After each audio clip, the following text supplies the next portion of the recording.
Made it through the night. Did have the occasional traffic. The road's not very far over there.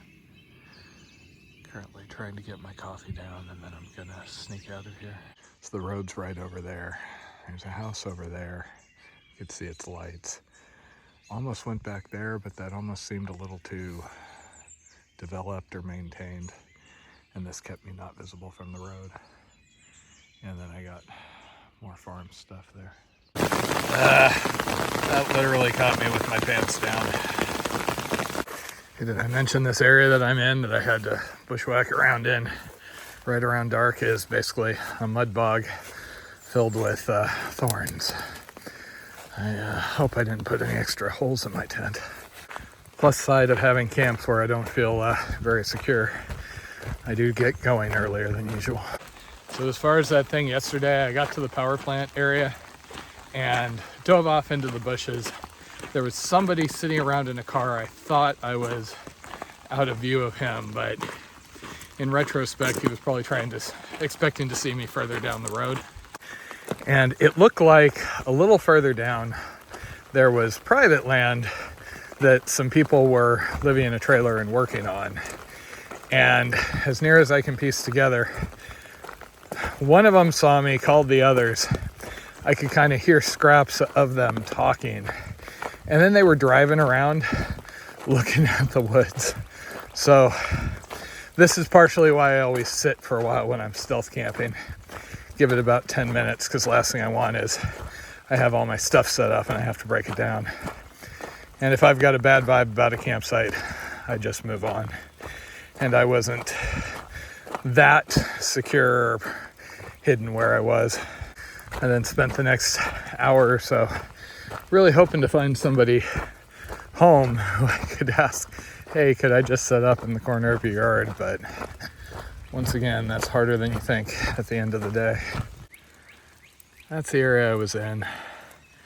I found a pretty good spot that couldn't be seen from the road, which was good because there was some ATV traffic and things last night.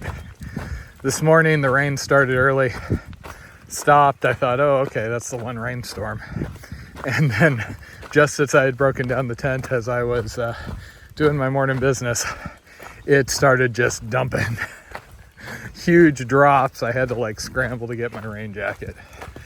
And I've only had one bloody cup of coffee. Not my favorite morning.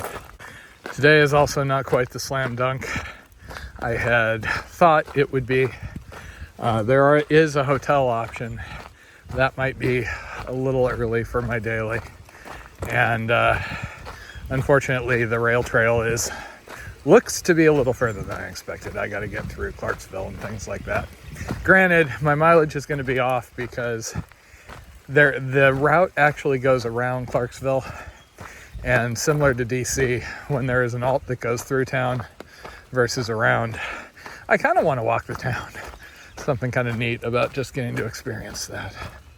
I did just under 25 miles yesterday, and honestly, my feet and legs felt like they had a little bit left in them. But it's just the camping situation. I'm just not built for stealth camping. It is way out of my comfort zone, and at this point, I'm not sure it's ever going to be in said comfort zone. I'm fine if it's like up in Canada where there's, wooded areas and I can just go way off. When it's this close to houses, though, I end up being too much on edge. Though in all honesty, this is made worse by how I tend to do things. If I was one of those people that was, up at 4 or 5 hiking and then setting up camp at, 4 or 5 in the afternoon, that would give me some more flexibility. I just like my evening hiking too much.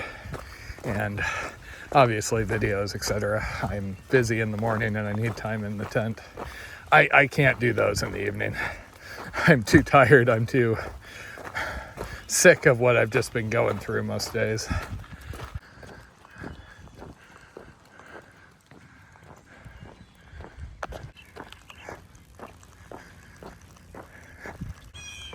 Oh, what I wouldn't give for even a gas station with a coffee pot right now.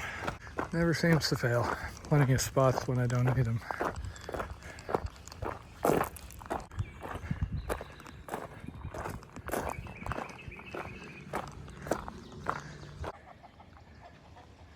swimming pool?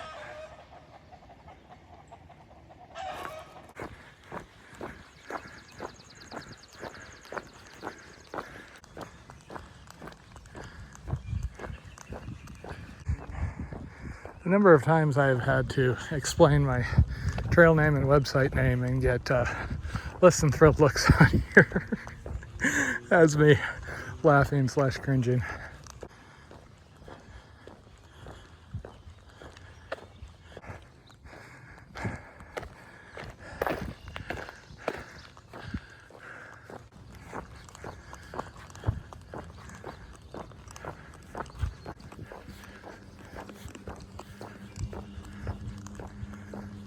So many farms and a coffee shop in sight.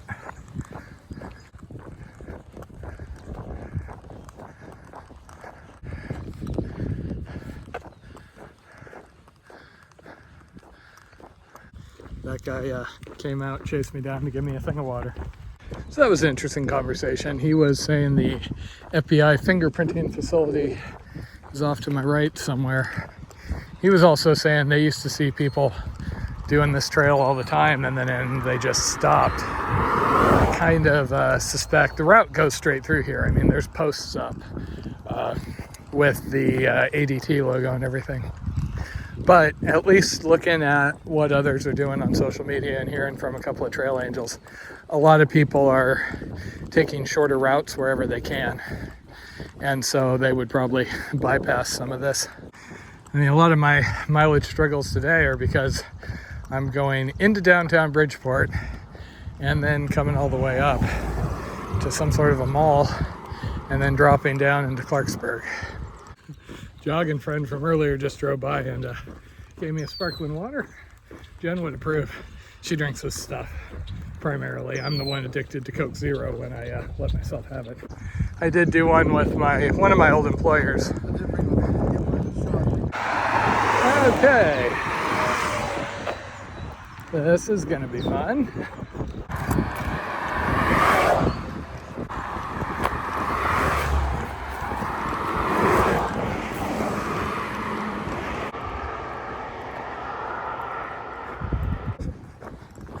Well, that wasn't my favorite section. Okay, and I thought I was gonna get to meet the West Virginia coordinator, but looks like the timing didn't work out, so Subway it is. Just grabbed lunch at Subway and tried once again to find a good camping solution, but I don't see anything I like, and based on feedback from locals, unfortunately I think I'm gonna have to cut it below 20 again. This is frustrating. I made 16 miles by 12:30 or so, but I don't have another 20 in me. Or more accurately, I might have another 20 in me, but then I am concerned about my mileage the day after.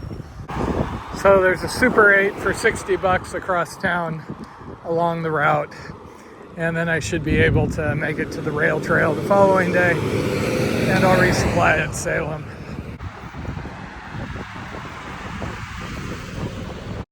And even better, I found an open coffee shop.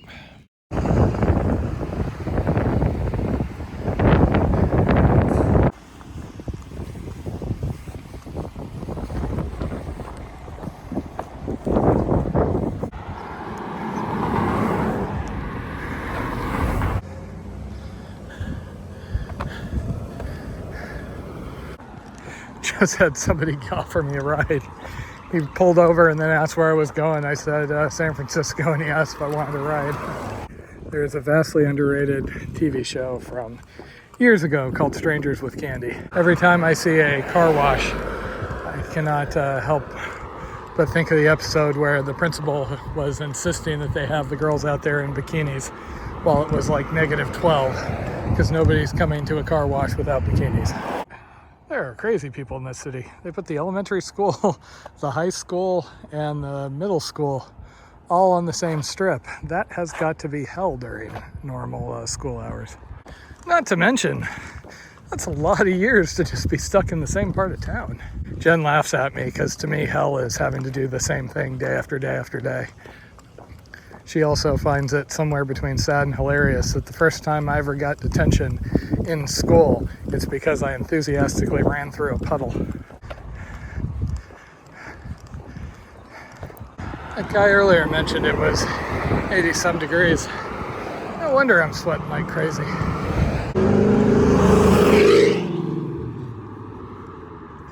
I think my hiking cause is going to be raise money so people like that get that noise installed in their bedroom running. Oh, we'll just give them 10 hours a day. And welcome to the last lodgings until further than I can go today.